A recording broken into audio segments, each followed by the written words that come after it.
नमस्कार, मैं हूं देव। इस समय आप देख रहे हैं लोकतंत्र टीवी। चुनाव आयोग के वेबसाइट पर 15,000 से ज़्यादा शिकायतें हैं। अब दरअसल वो शिकायतें सुप्रीम कोर्ट जा रही हैं, पीआईएल दाखिल हो रही हैं। इस विषय पर खास बातचीत करने के लिए जयप्रकाश चतुर्वेदी, कांग्रेस नेता, सीनियर लीडर में से एक माने जाते हैं। जयप्रकाश जी, कैसे देख रहे हैं? चुनाव आयोग पे सवाल उठ गया है। आप तो कद्दावर नेता हैं, राहुल गांधी से आपकी मुलाकात हुई है, क्या विचार विमर्श हुआ? देखिए, एक कहावत सुने हैं, बर्बादे गुलिस्ता करने को बस एक ही उल्लू काफी है। अंजामे गुलिस्ता क्या होगा जहां हर साख तो उल्लू बैठा है। जहां जहां चुनाव होता है ईडी धमक जाती है, जहां जहां चुनाव होता है इनकम टैक्स घुस जाती है। लेकिन वो भाजपाई नेताओं के लिए नहीं, भाजपाई कार्यकर्ताओं के लिए नहीं। और 15,000 जब कंप्लेनें पड़ी हो चुनाव आयोग की वेबसाइट पर, बालाघाट में 2-3 अधिकारी सस्पेंड किए जाते हैं, लेकिन डीएम के ऊपर आंच नहीं आती। आपके उज्जैन में डीएम को कुछ नहीं बोला जाता। अगर ईवीएम का कमाल नहीं था तो और हो ही क्या सकता है। राहुल गांधी से मुलाकात हुई आपकी? आपने क्या बोला राहुल गांधी को ये शिकायत को लेकर? मैंने यही कहा कि कांग्रेस पार्टी को और तमाम इंडिया गठबंधन के नेताओं को सचेत हो जाना पड़ेगा, क्योंकि देश के माननीय प्रधानमंत्री, आरएसएस प्रमुख मोहन भागवत और गृह मंत्री अमित शाह की जो है जान ईवीएम में बसी है। नहीं तो हिंदुस्तान की जनता इनका बहिष्कार करने पर उतारू है। आप बता दीजिए कि मध्य प्रदेश में 50% कमीशन वाली सरकार, पटवारी भर्ती में घोटाला, बिना घूस का काम नहीं हुआ, जनता कह रही थी। उसके बाद गरीब हिंदुओं को ऊपर मूतने के बाद, सूसू करने के बाद, मूतने के बाद जब 164 सीटें मिल सकती हैं, तो गरीब हिंदुओं के ऊपर अगर हक देते में लैट्रिन कर देते तो कम से कम 220 सीटें तो आई जाती। यही उपलब्धि है। तो मेरे कहने का आखिर इनका करमवा कौन है? बेरोजगार नाखुश, किसान नाखुश, महिलाएं नंगी घुमाई जा रही हैं मणिपुर में। सुनिए मेरी बात, आप सुनते जाइए जो मेरी बात। चतुर्वेदी जो मैं कहना चाह रहा हूँ सुनिए। तो आपने राहुल गांधी को कही कि सुप्रीम कोर्ट जाए, ईवीएम में गड़बड़ी है, आपने कहा? देश के जितने भी समाज सेवी संस्थाएं हैं, जितने भी वकील हैं, कांग्रेस के लोग भी गए हुए हैं सुप्रीम कोर्ट। हाँ, सुप्रीम कोर्ट पहुंच गए हैं। राहुल गांधी से बात हुई कि नहीं इस विषय पर? भाई, बातचीत एकदम पूरी हुई है। और राहुल जी जो है सेम महाभारत की लड़ाई में जो योगी राजकृष्ण की भूमिका थी, उसी भूमिका में है। ये तो सारथी हैं, रथी तो मल्लिकार्जुन खड़गे साहब है। तो चुनाव फिर से कराने की उम्मीद समझते हैं सुप्रीम कोर्ट में? अच्छा है, आपको ये नहीं लग रहा है कि राजस्थान में मुख्यमंत्री क्लियर नहीं हो पा रहा है, मध्य प्रदेश में क्लियर नहीं हो पा रहा, छत्तीसगढ़ में क्लियर नहीं हो पा रहा, तो आपको नहीं लग रहा 60 ठो विधायक जो है लापता है राजस्थान में? मध्य प्रदेश में शिवराज मामा कह रहे हैं कि हम नहीं तो भाजपा नहीं। वही स्थिति यहाँ है।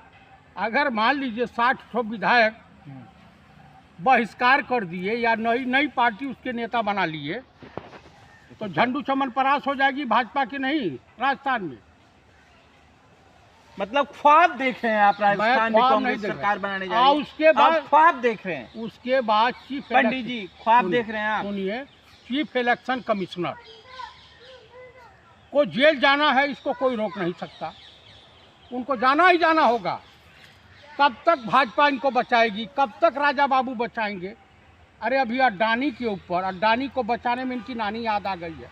पहले राहुल गांधी की सदस्यता ले लिया, उसके बाद संजय सिंह को जेल भिजवा दिया, महुआ में मोइत्रा को। वो बंगाल की शेरनी है। और जब जब इस देश में महिलाओं का उत्पीड़न हुआ है, तब तब इस देश में महाभारत हुई है।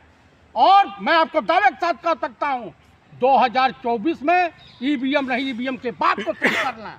नरेंद्र मोदी नहीं आ रहे हैं, न ये महाराष्ट्र में 3 सीट मिलेगी इनको, पिछली बार 23 मिली।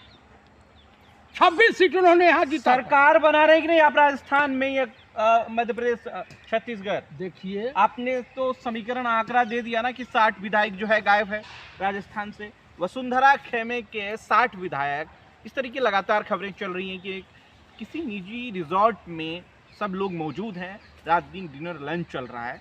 अब ऐसे में कयास जो है लगाया जा रहा है, सोशल मीडिया पे वीडियो वायरल है, फोटोज वायरल है वसुंधरा और अशोक गहलोत के। क्या उम्मीद लग रहा है आपको? विश्वस्त सूत्रों से ज्ञात हुआ है हाँ कि chief justice supreme court of India ने PIL को एक्सेप्ट कर लिया। अब कोर्ट जो है एक्शन के मूड में है और संभवतः तीनों स्टेट में दोबारा चुनाव होने की संभावना बलवती है। इसलिए हमारे नेता जो है खुश दिखाई दे रहे हैं। तो राहुल गांधी से इस पर बात हुई आपकी? मेरी बात हो चुकी। 3 राज्य में दोबारा इलेक्शन करवाने की होना जरूरी है। क्या कहा उन्होंने? उन्होंने कहा होगा और चीफ इलेक्शन कमिश्नर जो बैठा हुआ है ये जेल जाएगा। बहुत बड़ी बात देखिए, जयप्रकाश चतुर्वेदी जी राहुल गांधी से मिलकर आए हैं समीक्षा बैठक से ठीक पहले, लेकिन अब सवाल इस बात का है कि कह रहे हैं कि PIL जो है वो एक्सेप्ट हो गया सुप्रीम कोर्ट में। दूसरी तरफ देखें तो राहुल गांधी से मिलकर जयप्रकाश जी आए हैं, उस पर कह रहे हैं कि दोबारा री इलेक्शन कराने की भी बात चल रही है। अंदर की बातें हैं कि राहुल गांधी अगर ऐसा कह रहे हैं कि दोबारा 3 राज्यों में दोबारा चुनाव हो तो एक बड़ी खबर हो सकती है, बड़ी बात हो सकती है। ये इस बात पर डिस्कशन हुई थी राहुल गांधी से? सर ब्रीफ में बताइए कि क्या क्या बात हुई थी। देखिए, बात जो हुई थी अंदरूनी, मैं उसको इस पे खुलासा नहीं कर सकता। वो हमारी बातें जो होती हैं होते रहती हैं। इस विषय पर 3 राज्यों के देखिए, 3 राज्यों में जो हमारी समीक्षा बैठक हुई है, जो अंदर से खबरें आ रही हैं, जो समाजसेवी संस्थाओं ने PIL दाखिल किया है, कांग्रेस के भी कुछ समाजसेवी हैं जो दाखिल किए हैं, जिसमें दिग्विजय सिंह साहब के तरफ से भी उनके भी लोग दाखिल किए हैं। तो ये सूचना मिली है कि एक्सेप्ट कर ली गई है और chief justice supreme court of India ये चाहते हैं कि इस देश में TN सेशन जैसा चीफ इलेक्शन कमिश्नर हो, क्योंकि ये विश्वास के काबिल नहीं रहा। देखिए, मैं आपसे बार बार पूछ रहा हूँ, राहुल गांधी से जब आपकी मुलाकात हुई तो उन्होंने 3 राज्यों के चुनाव पर क्या बात कही, थोड़ा बताइए प्लीज। मैं इसका खुलासा यहाँ नहीं कर सकता, लेकिन इलेक्शन होने की 99% संभावनाएं बलवती है। बड़ी बात कह रहे हैं चतुर्वेदी जी। भाई साहब, 2024 का इलेक्शन बैलेट पेपर से होगा, ये जान लीजिएगा। और नहीं तो इंडिया गठबंधन के तमाम नेता चुनाव का बहिष्कार करेंगे, बीजेपी अकेले लड़ती है। 17 तारीख को बैठक भी है। बैठक है, उसी में फैसला लिया जाएगा कि पहले EVM का बहिष्कार करो। ये बताइए, जितने भी पढ़े लिखे देश हैं, रिच हैं, जापान कभी नहीं करता, EVM से चुनाव नहीं कराता, चाइना नहीं कराता, रसिया नहीं कराता, अमेरिका नहीं कराता, इंग्लैंड नहीं कराता। तो भारत एक ऐसा मूर्ख देश बचा हुआ है जहाँ EVM पे जब मोबाइल हैक हो सकता है, कंप्यूटर हैक हो सकता है, तमाम बैंकों की वेबसाइटें हैक हो सकती हैं, तो EVM मशीन, देखिए EVM मशीन को अभी कमलनाथ जी ने भी बयान दिया था कि 99% EVM मशीनें चार्ज थी, या तो बदली गई थी या तो उनके साथ छेड़छाड़ किया गया था। यही स्थिति। मोबाइल मान लीजिए, हम 24 घंटे में 10 घंटे चलाते तो मोबाइल की बैटरी कम होगी ना, आखिर 100% चार्जर रहेगी। तो इसका मतलब कहीं झोल है। मैं मध्य प्रदेश में पर्यवेक्षक था, कई विधानसभाओं का था, राजस्थान में भी था। आम लोगों के पास जाने का मौका मिला, जनता सीधे चिल्ला रही थी कि अब की बार कांग्रेस सरकार। आखिर बीच में इन्होंने क्या किया? क्यों नॉमिनेट नहीं कर रहे हैं भारतीय जनता पार्टी 3 राज्यों के मुख्यमंत्री, ये बताइए। इनके अंदर जो कंपटीशन है, कैलाश विजयवर्गीय कह रहे हैं कि मैं बनूंगा, मामा कह रहे हैं मैं बनूंगा, एक 10,000 करोड़ के जो घोटालेबाज हैं जिनका लड़का देवेंद्र प्रताप तोमर, हाँ नरेंद्र सिंह तोमर कृषि मंत्री जो थे वो बनने हैं। पता चला कि गद्दार परिवार के ज्योतिरादित्य सिंधिया भी लाइन में आ गए हैं। तो मेरे कहने का कुल मतलब जो है, ये हेरा फेरी वाले चुनाव में सभी भागीदार हो गए हैं।